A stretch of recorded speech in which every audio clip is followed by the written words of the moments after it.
Қысқа мерзімді сабақ жоспары. Сабақтың тақырыбы сан аралықтары. Бөлім 6.3 бір айнымалысы бар сызықтық теңсіздіктер.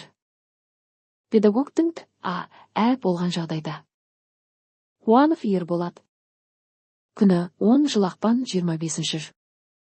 Пән сынып. Математика 6 сынып. Қатысушылар саны. Қатыспағандар саны. Сабақтың тақырыбы. Сан аралықтары. Оқу бағдарламасына сәйкес оқыту мақсаттары. 6.2-2.7 сан аралықтарын жазу үшін белгілеулерді пайдалану. 6.2-2.8 сан аралықтарды кескіндеу. Сабақтың мақсаты. Сан аралықтарын жазу үшін белгілеулерді пайдалану. Сан аралықтарды кескіндеу. Сабақтың барысы. Уақыты. Кезеңдері. Педагогтың әрекеті. Оқушының әрекеті. Бағалау.